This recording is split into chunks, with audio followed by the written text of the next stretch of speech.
తిరిగి రాగలవా? చెప్పండి. తిరిగి రాగలవా? చిన్న మాటే, పెద్ద రహస్యం కాదు, మర్మాలేమి అందులో లేవు, చిన్న మాట. చూడండి ప్రియులరా, రూతు గ్రంథంలో 2వ అధ్యాయంలో ఒక మాట చదువుకొని మనం ముందుకు వెళదాం. మీ ప్రార్థనలు దేవుడు చెబుతున్నాడు ఆకాశముననున్న ఆయన పరిశుద్ధ నివాసమునకు చేరాయి. ఎందుకంటే ప్రార్థన చెయ్యాలని, మన ప్రార్థనలని వినాలని ఆయన ఆశపడుతూ ఉన్నాడు. చదవండి 2వ అధ్యాయంలో మొదటి నుంచి. నయోమి పెనిమిటికి బంధువుడొకడు ఉండెను.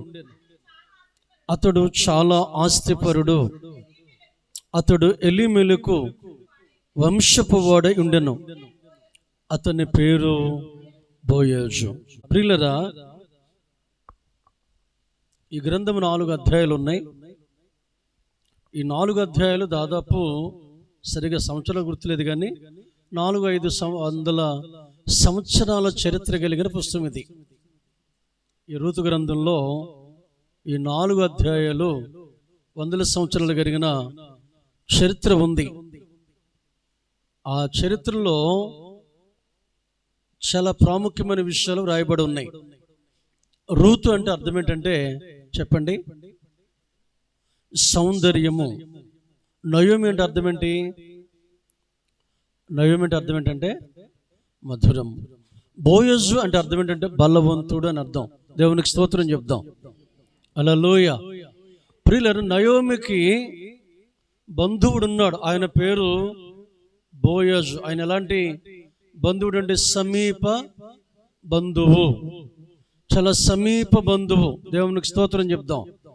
చాలా సమీపమైన బంధువు ఉన్నాడు.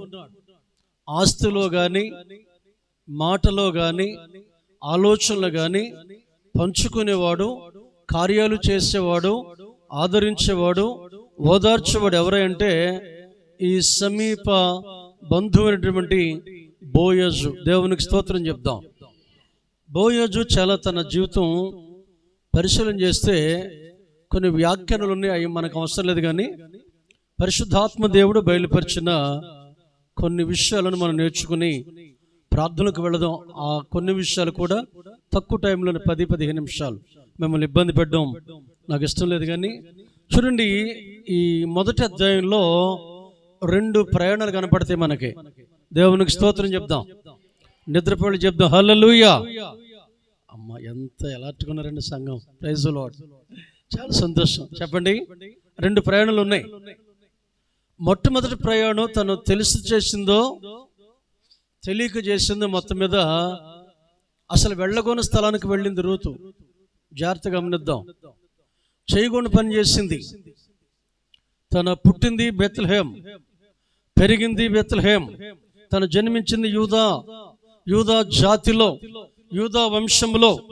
అసలు దేవునికి అవమానకరం కానీ, దేవుని విడిచిపెట్టడం కానీ, దేవుని విడిచి కరువులో కానీ దేనిలో కానీ దాటిపోని స్థితిలో ఉండవలసింది ఆ బెత్లెహేములో కరువు రాగానే తన ఆలోచన విధానంలో బలహీనపరచబడి, ఒకవేళ మోయాబులో కూలి నాలి చేసుకొచ్చేమో, అక్కడ సమృద్ధిగా దొరుకుద్దేమని తన ప్రయాణం తను అనుకోకుండా, లేకుంటే తెలియకుండా తన జీవితం మరొక చోటకు తీసుకువెళ్ళిన తర్వాత తెలుసు అక్కడ ఎంత నష్టం జరిగిందో. ప్రియులారా, జాగ్రత్త విందాం. ఆ ప్రయాణం చాలా నష్టాన్ని తెచ్చిపెట్టింది. ఈరోజు ఆత్మీయ జీవితంలో నీ ప్రయాణం ఎటువైపు ఉందో ఆలోచన చేయబద్దులై ఉన్నారు. దేవునికి స్తోత్రం చెప్దాం. ప్రయాణం చేసినప్పుడు, అంటే ఆత్మీయ ప్రయాణం చేసినప్పుడు కలిగే నష్టాలేంటి, ప్రయోజనాలు ఏంటో ఆలోచన చేయకుండా ప్రయాణం చేస్తే అది ఎంత ప్రమాదమో ఈ నయోమిని గురించి మనం నేర్చుకోవచ్చు. చూడండి, ఎవరెవరు వెళ్ళారు బెత్లెహేముని విడిచి? బెత్లెహేము చాలా ప్రాముఖ్యమైనది. రొట్టెల ఇల్లు, ఆశీర్వదించబడింది, ప్రపంచానికి నడిబొడ్డులో ఉన్నది బెత్లెహేము. అక్కడి నుంచి గనులు బయటకు వచ్చారు, శ్రేష్టమైన బయటకు వచ్చారు. ఎందుకు? రాహేలు కూడా తన జీవిత ముగింపు అక్కడే కోరుకుంది. దేవునికి స్తోత్రం చెప్దాం. తన జీవిత ముగింపు కూడా రాహేలు బెత్లెహేములోనే కోరుకుంది. ఇక్కడ ఆలోచన చేద్దాం. తన ప్రయాణం సరైనదిగా కనబట్లే. ఈరోజు నా ప్రియ దేవుని పిల్లరా, కుటుంబంలో ఏ ఒక్క వ్యక్తి సరైన నిర్ణయం తీసుకోకపోతే ఆ కుటుంబం అంతా నష్టాల పాలవుతున్నారు, ఆ కుటుంబం అంతా వ్యసనాల పాలవుతున్నారు, ఆ కుటుంబం అంతా తీర నష్టంలోకి వెళ్ళిపోతా ఉంది ఆ కుటుంబం అంతా కూడా. కనుక ఈరోజు ఒకే ఒక్క వ్యక్తి తీసుకున్న నిర్ణయం. ఆమె పేరు నయోమి. ఎక్కడికి వెళ్ళింది? మోయాబు దేశానికి వెళ్ళింది. మోయాబు దేశం అంటే మన దృష్టిలో చెడ్డది అయినప్పటికీ, ఒకవేళ రకరకాలుగా వ్యాఖ్యానించవచ్చు. శపించబడిందని కొందరు, పాపం ఉందో కొందరు, అదే అలాగని ఇలాగని కొందరు చెప్పవచ్చు. కానీ అక్షర రూపంలో మోయాబు దేశమే. మోయాబు దేశానికి వెళ్ళింది. చూడండి, అక్కడ మనం భౌతికంగా చూస్తే బెత్లెహేములో కరువు వచ్చింది, మోయాబులో ఆహారం దొరుకుతుంది, కూలీనాలు చేసుకోవచ్చని తన భర్త మీద కానీ తన బిడ్డల మీద కానీ ప్రేమ చొప్పున అక్కడికి వెళ్ళి ఉండవచ్చు. అక్కడికి వెళ్ళిన ఏం జరిగిందంటే తీవ్ర నష్టం జరిగింది. మనం తుఫాను నుంచి తీవ్ర నష్టం అనే పేపర్లో చూసాము. నయోమి ఇంట్లో తీవ్ర నష్టం కలిగింది. ఏం కలిగింది అంటే, మొట్టమొదట చూడండి, ఏ వ్యక్తిని, ఏ భర్తను చూసి మురిసిపోవాలో, ఏ భర్తను చూసి మరి నిండుగా జీవించాలో, ఏ భర్తను చూసి సంతోషించాలో ఆ భర్తను కోల్పోయింది. సరే పోనీ ఆ భర్త లేడు అనుకుంటే, రెండవది నా ప్రియ దేవుని పిల్లరా, చూడండి, ఏ పిల్లలను చూసి మురిసిపోవాలో, ఇదిగో నా కొడుకులని ఎదిగారని, పెళ్ళిళ్ళు చేశానని, కోడళ్ళు ఉన్నారని మురిసిపోవాలో, ఆ కొడుకు లేకుండా స్థితి ఏర్పడింది నయోమికి. దేవునికి స్తోత్రం చెప్దాం. ప్రియులరా, మనం ముగించుకుందాం. కొంచెం అవుట్లైన్ చెప్పి నేను ముగిస్తాను. చూడండి, అలాగని తన యాత్ర అక్కడ కొనసాగింది. అలాగే ఉంది. కానీ నా ప్రియ దేవుని పిల్లలు, మనం అనుకుంటున్న నయోమిని విమర్శిస్తాం. ఎంత ఏడ్చిందో దేవునికి స్తోత్రం చెప్దాం. చూడండి, కనుల ముందు భర్త లేడు, కనుల ముందు బిడ్డలు లేరు, మరి చల్లా చెదురైపోయింది. ఇక ముగ్గురే ఉన్నారు, ముగ్గురు స్త్రీలే. ఆ స్త్రీలలో అవమాన భరితులు అవుతున్నారు, అవమాన పాలవుతున్నారు. ఎటు చూసిన నిందలే, ఎటు చూసిన అవమానాలే, ఎటు చూసిన ఆక్రందనలు వినబడుతున్నాయి.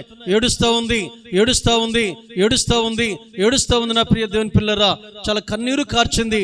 మనం అనుకుంటాం నయోమి ఏమి లేదని అనుకుంటాం.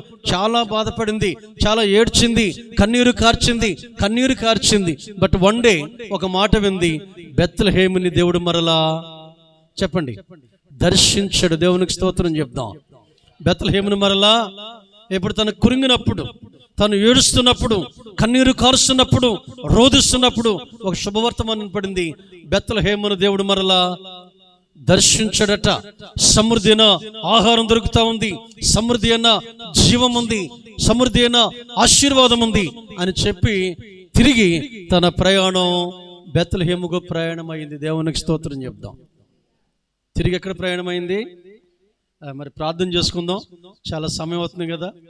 బబులు కూడా నిద్రావస్థలో లేడు. దేవుని స్తోత్రం చెప్దాం. మెలకువగున్నాడు గనుక మనం ముగించేసుకుందాం. చెప్పండి, ఎక్కడికి వచ్చింది? చెప్పాలి, ఎక్కడికి వచ్చిందండి? ఇంకా రాలే, వస్తూ ఉంది.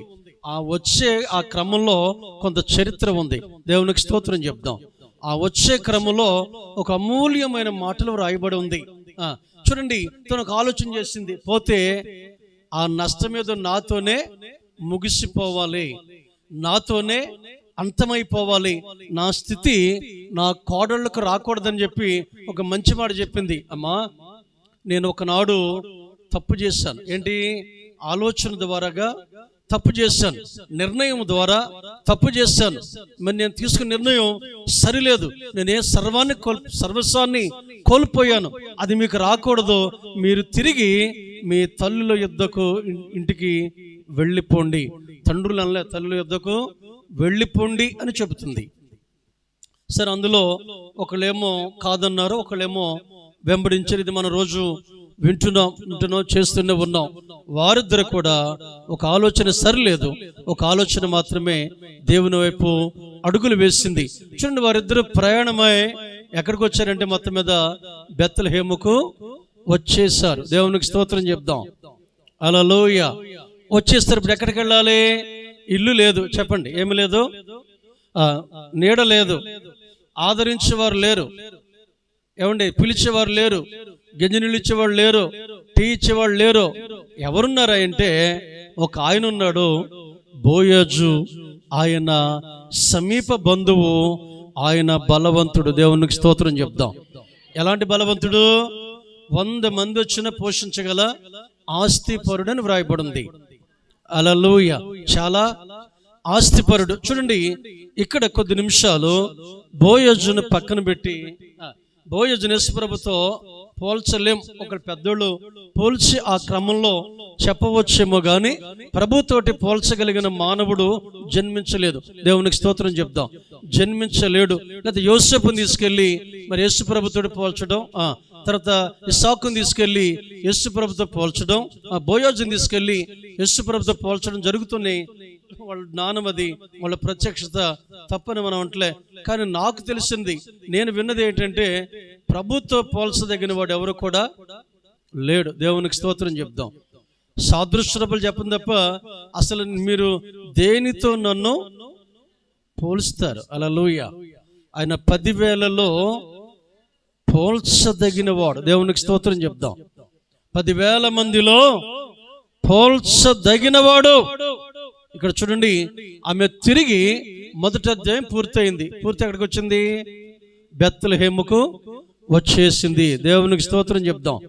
ఆళ్ళ ఏళ్ళ మొత్తం మీద గ్యాదర్ అయ్యారు, తన చుట్టూ ఉన్నారు, తన చుట్టూ వచ్చేసారు. అమ్మా, నువ్వు యూదురాలు కదా, చాలా అందంగా ఉన్నావు, చాలా బలంగా ఉన్నావు, నువ్వు 3 బిడ్డలు తీసుకెళ్ళావు, భర్తను తీసుకెళ్ళావు, వాళ్ళు ఏరి చెబుతుంది. వారు లేరు. కారణం ఏంటి? నా తప్పు. హల్లెలూయా. అందుకంటది, నన్ను మధురమనొద్దు, నన్ను చేదు అనుభవం. నా జీవితంలో తీసుకున్న నిర్ణయం చేదును మిగిల్చింది, నా ఆలోచన చేదును మిగిల్చింది, నా ఉద్దేశము చేదును మిగిల్చింది, నా నడక చేదును మిగిల్చింది. ఇప్పుడు నేను ఒక ఆయనను సమీపించాలని ఆశపడుతున్నాను. దేవునికి స్తోత్రం చెప్దాం. ఆయన బోయజు. చెప్పండి, బోయజు. దేవునికి స్తోత్రం చెప్దాం. అక్కడ వ్రాయబడి ఉంది, సమీప బంధువుడు అక్కడ ఉన్నాడు, ఆయన పేరు బోయజు. హల్లెలూయా. బోయజు అంటే బలవంతుడు. ఈ బోయజులో ఉన్నటువంటి సుగుణాలను మనం పరిశీలన చేస్తే, కొన్ని గుణలక్షణాలు మనం పరిశీలన చేస్తే, బోయజులో ఆ స్థానంలో ఉన్న యేసు ప్రభువులో ఉన్నటువంటి ఆయన గుణలక్షణాలను మనం తీసుకుంటే మన పట్ల ఎలాంటి బాధ్యత కలిగి ఉన్నాడు, ఎలాంటి ఆలోచన కలిగి ఉన్నాడో ఆలోచన చేద్దాం. ఎప్పుడు తెలుసా ప్రియులరా? తిరిగి వచ్చినప్పుడు. దేవునికి స్తోత్రం చెప్దాం. తిరిగి వచ్చినప్పుడు. ఇది చాలా చెప్పాలి. మొదటి అధ్యాయం మరి దాన్ని ముగించి తిరిగి వచ్చేసాం. ఒక మాట చదివి మనం ముగించుకుందాం. ఆయన గుణ లక్షణాలు త్వరగా చదువుతారా? 2వ అధ్యాయంలో కాదు వచ్చేయండి, బాగా ముందుకు వచ్చేస్తే 4వ వచనం చదవండి.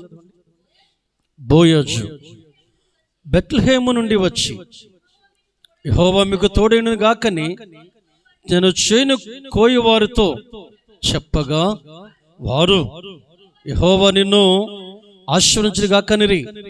చూడప్పుడు బోయజు కోయువారి మీద ఉంచబడిన తన పనివాని చూచి, వినండి, ఈ చిన్నది. బోయజు బలవంతుడు, బోయజు సద్గుణ రాశి, బోయజు తెలివైన వాడు, బోయజు శక్తిమంతుడు, బోయజు స్థలంలో యేసయ్య పరిశుద్ధుడు. ఆయన అంటున్నాడు, చూడండి, ఎంక్వైరీ చేస్తున్నాడు, పరిశీలన చేస్తున్నాడు. దేవునికి స్తోత్రం చెప్దాం. ఆయనలో ఉన్న మొట్టమొదటి గుణం ఏంటంటమ్మా?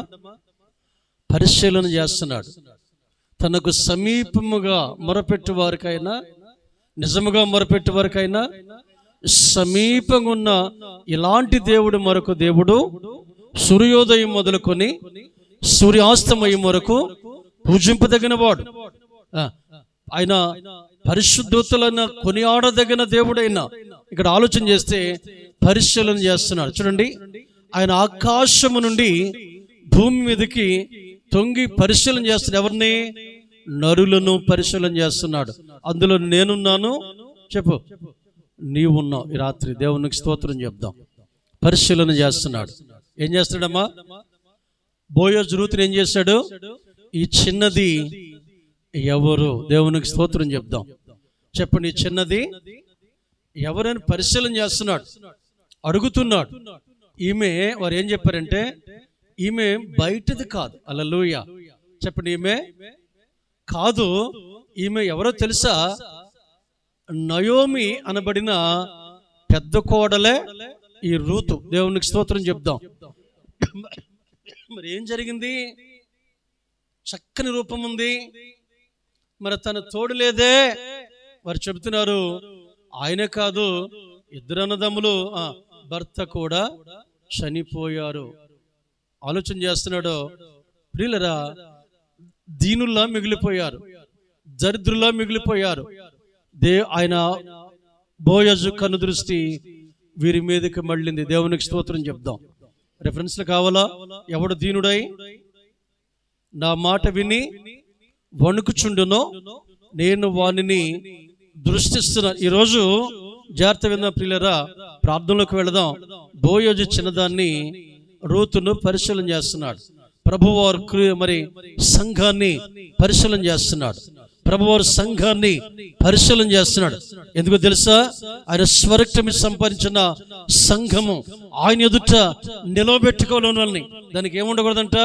మచ్చ అయినా, డాగ్ అయినా, ముడత అయినా ఏది ఉండకూడదని పరిశీలన చేస్తున్నాడు. ఈ రాత్రి నా ప్రియ దేవుని పిల్లరా, మనం ఆలోచన చేద్దాం. పరిశీలన చేసి దేవుని కనుదృష్టికి నీవు నేను దాగి ఉండలేమో. దైవజనులు ఎందుకు ఆల్నట్ ప్రేయర్ చేస్తారంటే, అలాగూ ప్రార్థనలు కొనసాగుతున్నప్పుడు దేవుని సమీపంగా ఉన్నప్పుడు, దేవుని సన్నిధికి వెళ్ళినప్పుడు, మనం మాట్లాడుతున్నప్పుడు, దేవుడు మనతో మాట్లాడుతున్నప్పుడు ఒక స్వరూపం కలిగి, నవీన స్వభావం కలిగి తిరిగి వెళ్ళేదే ఆల్నట్ ప్రేయర్. దేవునికి స్తోత్రం చెప్దాం. యాకోబు కూడా అలాగే చేశాడు. నా ఉద్దేశం ఇప్పుడు అక్కడికి వెళ్ళను కాదు. రెండో మాట చదవండి, త్వరగా ఒక మాట చదవండి. చూడండి, 8వ వచనం చదవండి. రెండవది, అప్పుడు బోయజు రూతుతో, నా కుమారి, నా మాట వినుము, వేరొక పొలములోనికి ఏరుకొనుటకు పోవద్దు, దీన్ని విడిచిపోవద్దు. ఇచ్చట నా పనికత్తుల యొద్ద. చూడండి, ఒకటేమో ఆయన గుణాన్ని చూస్తే ప్రభువారిది, ఒకటి నిన్ను పరిశీలన చేస్తున్నాడు. రెండవది, స్థిరముగా ఉండమంటున్నాడు. దేవునికి స్తోత్రం కలుగును గాక. ఏమంటున్నాడు? స్థిరత్వాన్ని కోరుతున్నాడు. ఈ రోజుల్లో దీన్ని విడిచి వేరొక పొలానికి వెళ్ళొద్దు. నువ్వు తిన్నంత, చెప్పు, తాగినంత, మిగుల్చుకున్నంత ఇక్కడే ఉంది. పొలంలో సమృద్ధి ఆహారం ఉంది, సమృద్ధిన జీవం ఉంది. నువ్వు వెళ్ళవసరలే, వేరొక చోటుకి వెళ్ళవసరం లేదు అని చెబుతూ అక్కడ వాళ్ళకు పోషణ సంబంధమైన ప్రతి స్థితిని ఏర్పాటు చేశాడు బోయజు. నా ప్రియ దేవుని పిల్లరా, ఈరోజు ఒకవేళ ఎప్పుడో తీసుకున్న ఆలోచన ఇంకా వెంబడిస్తున్నట్లయితే, ఎప్పుడో తీసుకున్న నిర్ణయం వెంబడిస్తున్నట్లయితే, కృంగదీస్తున్నట్లయితే, ఎడబాటునిస్తే, నష్టాన్ని కలిగిస్తే, తీవ్ర వ్యాధిని గురి చేస్తూ ఉంటే, ఈరోజు నయోమి నీ ముందుంది, నా ముందు ఉంది. దేవునికి స్తోత్రం చెప్దాం. ఆమె ఆలోచన చేసింది, తిరిగి నేను ఎక్కడి నుంచి వచ్చానో తిరిగి నేను అక్కడకు వెళ్ళాలి. దేవునికి స్తోత్రం చెప్దాం. నేను ఎక్కడి నుంచి బయలుదేరానో నేను తిరిగి ఆ స్థలానికి వెళ్ళాలి. వెళ్ళిన తర్వాత శాశ్వతమైన ఆశీర్వాదం ఇచ్చే ముందు బోయజు గుణాలు బయటకు వచ్చే సంఘాన్ని, రూతును, నయోమిని పరిశీలన చేసి అందులో రూతుతో జరిగిన సంభాషణ, ఈ చిన్నది ఎవరు? దేవునికి స్తోత్రం చెప్దాం. ఇంత చక్కగా మాట్లాడుతుంది, స్వరూపం ఉంది, భవిష్యత్తు ఉండాలి కదా. ఈమె ఎవరు? ఈమె సామాన్యమైనది కాదయ్యా. ఈమె ఎవరో తెలుసా? నయోమి నీ బంధువురాలే అని చెబుతా ఉంది. అక్కడ ఆలోచన చేశాడు, ఈమెకు పోషణ ఇవ్వాలి అని చెబుతూ దగ్గర తీసుకుని, కుమారి, వేరొక పొలంలోనికి నువ్వు వెళ్ళకో, అసలు ఎవరు నువ్వు మాట్లాడకు, ఎవరు ఊసి నువ్వు అసలు తీయొద్దు, ఎందుకంటే నేను నిన్ను పరిశీలన చేస్తున్నాను, నేను దీవించబోతున్నాను, నిన్ను హెచ్చించబోతున్నాను. నిన్ను హెచ్చించబోయే ముందు, నీకు సమృద్ధినిచ్చే ముందు ఈ నా పరీక్షకు నీవు నిలబడాలని చెబుతూ మరి ఇంకొక మాట చూడండి, 11 చదవండి. నీవు నీ తల్లిదండ్రులను, నీ జన్మభూమిని విడిచి ఇంతకు ముందు నీవు ఎరుగని జనమునకు వచ్చితివి. యెహోవా నీవు చేసిన దానికి ప్రతిఫలం ఇచ్చును. ఇశ్రాయేలు దేవుడిన యెహోవా రెక్కల క్రింద సురక్షితంగా ఉన్నట్లు నీవు వచ్చితివి. ఆయన నీకు సంపూర్ణ బహుమానము ఇచ్చునని. చూడండి, ఈ మూడవది వాగ్దానం ఇస్తున్నాడు. దేవుని స్తోత్రం చెప్దాం. మొట్టమొదటి ఏం చేశాడు? ఈయన పరిశీలించాడు. రెండవది స్థిరముగా ఉండమన్నాడు. మూడవది వాగ్దానం ఇస్తున్నాడు. దేవునికి స్తోత్రం చెప్దాం. మన దేవుడు ఎలాంటి దేవుడు? వాగ్దానములిచ్చి నడిపించే దేవుడు. ఎలాంటి దేవుడు? వాగ్దానం ఇచ్చి నడిపించే దేవుడు. వాగ్దానము నమ్మదగినది. వాగ్దానం ఇచ్చిన దేవుడు నమ్మదగిన దేవుడు. కనుక ఇంకా చాలా విషయాలు ఉన్నాయి. ఆమె మరి ఈ చరిత్ర అంతా కూడా ఆ 4వ అధ్యాయంలో ముగిస్తూ ఉంది. ఆ తర్వాత విందాం. చూడండి ప్రియులరా, ఒకవేళ వినండి, ముగిస్తున్నాను. మోయాబులోనే ఉంటే తిరిగి రాకుండా మనం చెప్పుకునే వాళ్ళం కాదు, చదువుకునే వాళ్ళం కాదు, ఇన్ని వందల చరిత్ర ఉందా అని తెలిసేది కాదు. దావీదు ఎవరికి పుట్టాడు? యెషయికి జన్మించాడు. యెషయి ఎవరు కుమారుడు? ఓబేదు కుమారుడు. ఆయన ఎవరు కుమారుడు? ఆయన ఎవరు కుమారుడు? అక్కడికి వెళితే చరిత్ర సృష్టించింది రూతు. దేవునికి స్తోత్రం చెప్దాం. హల్లెలూయా. జమీమా సృష్టించింది కదా, చరిత్ర సృష్టించింది. దేవుని స్తోత్రం చెప్దాం.